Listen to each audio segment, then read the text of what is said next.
You know, the big thing is you always deal with your own identity as an immigrant, and you question how that squares with the identity of being an American. That's Carlos Angel Barajas. He's an immigrant from Michoacan, Mexico. He now lives in San Diego, and he's 29. But he was barely 2 years old when he first arrived to the United States in 1991. What he's talking about here is identity, not in terms of his gender, his height, or his profession. And I know for me early on, looking in the mirror, it was difficult to see American because for a long time I felt that American looked a certain way, like Captain America. And you never saw Latino Captain America or Latino Superman or Latino Batman. And all these American icons all looked a certain way, and all the American presidents looked and spoke a certain way. It took me to see people who looked like me doing incredible things to realize that, like, there could be a Latino Captain America. Why not? For Carlos, it took a role model like Raul Julia, who once played Shakespeare's King Lear, to come to this realization that American identity is not about what is presented for you in media or in pop culture. It's what you make of it. Because making your own identity is part of the American experience. That's what it means to live in America. It's that place where freedom is so wide-reaching that anything is possible. To live in America, stories of the immigrant experience. My name is Luis Gomez, co-host of The Conversation. And in this first of a 5-part miniseries, you'll hear from other immigrants who will tell us, in their own words, what it means to be an American. What do they see when they look in a mirror? Do they see an immigrant, or do they see an American? Before we get started here, there's a few things I got to say about this podcast. All the audio you're about to hear are the results of more than 60 interviews conducted by the San Diego Union-Tribune, and it's all part of a multimedia project called Our Immigrant Story, which you can check out at SanDiegoUnionTribune.com. So, you have spent all of your life in your own native country. You've seen or heard about America only through media or from others who have visited or come from there.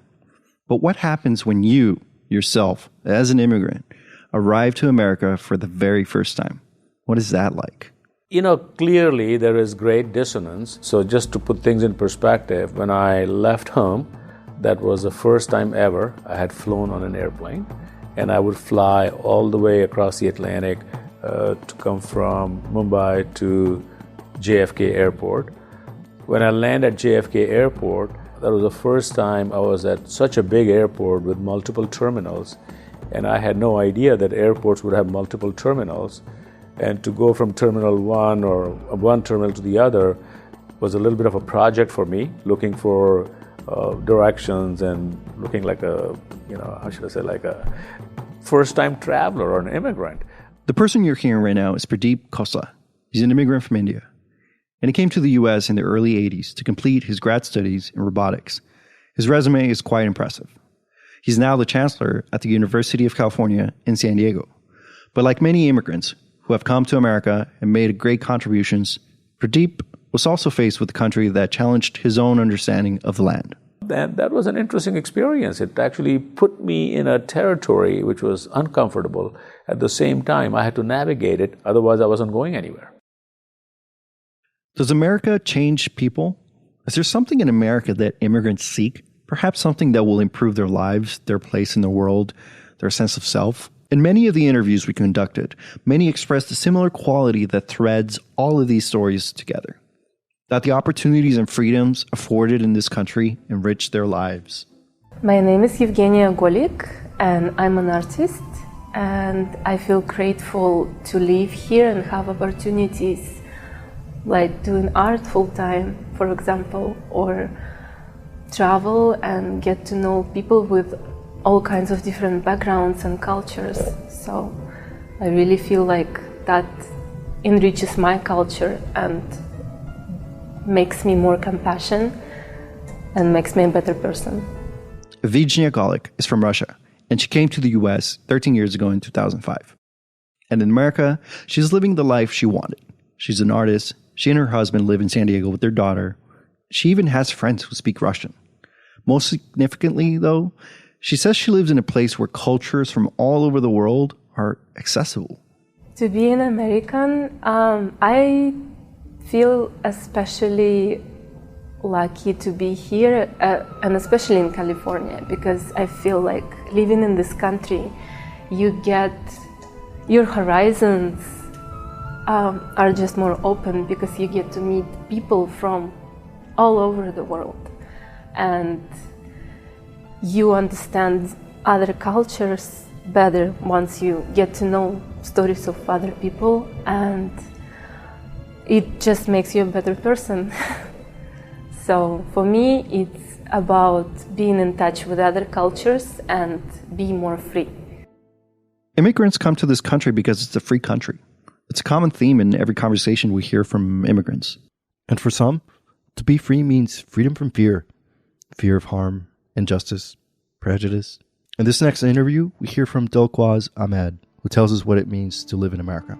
Well, I'm grateful that this country is a land of freedom and opportunities, and you can do anything. You can be anybody if you choose and if you decide to be. I'm grateful that I'm safe. I'm grateful that I'm not worried about my kids being under bombing or somebody kidnapped them. I am grateful that if somebody violates my right, I have a right to pursue justice. I'm grateful that I'm able to pursue justice not just for myself, for a lot of people who doesn't have voice. They feel that they don't have voice, but we advocate for them every day, and we able to bring right to them. I'm able to be who I am. I'm proud to be who I am today. This is a lot. In Iraq, where she's from, she wasn't just a woman. She says that living as a Kurdish woman in Baghdad is quite difficult in a male-dominated culture. She also faced discrimination, racism, but not only that, her work involves helping women escape domestic violence. She says that gave her a really bad reputation, and with that came threats. I was threatened. I was the only woman. We built a shelter, domestic violence shelter, and that shelter culturally was prohibited because we all belong to the culture that it's a male-dominated culture. Who am I to take a woman from her husband and to protect her? So I was threatened by a lot of guys who we were trying to protect their wives and their daughters. It wasn't easy for me, but we were not able to do anything. When the law is not with you, when we don't have a law in place to protect women, who we wouldn't be able to do anything, just protect them and not bring justice to them. We were not able to do that, just protecting their life. Yes, I was threatened by many, many guys, many. So, what does it mean to live in America? Whole life, it means to be who I am. It means to be myself. It means to drive to work every day, feel safe. It's being able to be who you are, to apply for any universities, to apply for any job. It's just, you just need to believe in yourself and do a good work. It means a lot that I am going every day to my field of work and being able to save lives, to empower women, to tell them that, you know what, you have a right to be safe, you have a right to be happy, you have a right to stay away from violence. Dilkwaz Ahmed still does some of the same work that she did in Iraq. She works for a nonprofit here in San Diego, helping survivors of domestic violence. Peace, freedom, safety, all of these things you get in America. These things can change a person. But what happens when this America is all you've ever known? What happens when, out of the blue, you learn a truth that you didn't know about yourself? But my immigration story is a little different from, I think, what a lot of people imagine when they think of an Asian immigrant from Hong Kong. This is Tom Wong. He was born in China. He came to the U.S. when he was just 2 years old, when his parents brought him and his brother to find a better life. As you can imagine, Tom grew up immersed in the American culture, growing up in Riverside, California. But as he grew older, he learned something was amiss. When I was 16 years old, my parents told me that I was undocumented, that we were here without papers. So just like a lot of other young DACA recipients now, it was a very similar story. I grew up here thinking that I could do anything, but when it came time to get a first job, when it came time to get a driver's license, my parents kept saying, no, you can't do these things. And I thought I just had strict Asian parents, but I kept pressing, and eventually they told me that I was undocumented.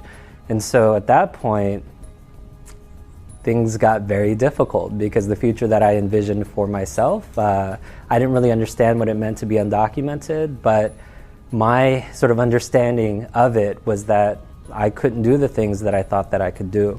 I couldn't go on to college. I couldn't have the career that I wanted to have. And I couldn't essentially follow along with my friends as they moved on to their next step. I was essentially left behind. But Tom eventually caught up, and he didn't do too bad. He struggled to get into the University of California in Riverside, but he eventually got in. From there, it was just a trajectory of success. He went from getting his bachelor's to his master's, now his PhD. He's married with 3 kids, and he was naturalized in 2011. So for him, he says, becoming a U.S. citizen is critically important. It comes with big responsibilities, he says, like voting. And even after all he's been through, living in America, thinking you're a citizen, then realizing you're not, then becoming one, Tom says he's come full circle. I think being an American to me means having opportunity. No matter who you are, no matter where you're from, if you have something to contribute, then what it means to be an American is having an opportunity to put your best foot forward and making that contribution. To put your best foot forward, to make that contribution. Is that what it means to live in America? If there's anything we've heard so far in these interviews, is that the American dream is still alive. And it's evident from the immigrants who make up our communities. They're doctors, they're teachers, they're lawyers, they run restaurants, they run small businesses, big businesses. A big driving force behind this engine that we call the spirit of America, it's this desire to work, a desire to be productive, a desire to provide or to be a lifeline for someone else. No calling is greater than that which calls us to selflessly carry the weight of others. In the next episode, we'll explore what it means for immigrants to take up this calling. The call to work, to provide, to support for more than the self. Join me for the episode 2 of this 5-part miniseries, and thank you for listening. This podcast is part of a multimedia project by the San Diego Union-Tribune, and it's called Our Immigrant Story, which can be found at SanDiegoUnionTribune.com/immigrants. To Live in America is hosted and co-produced by me, Luis Gomez, along with Abby Hamlin and editor Lara Hakili. The interviews were conducted by Luis Cruz, Eduardo Contreras, Melvin Cepeda, Howard Lippin, and Alejandro Tamayo. Our art comes from Gloria Obregoso. Thank you for listening.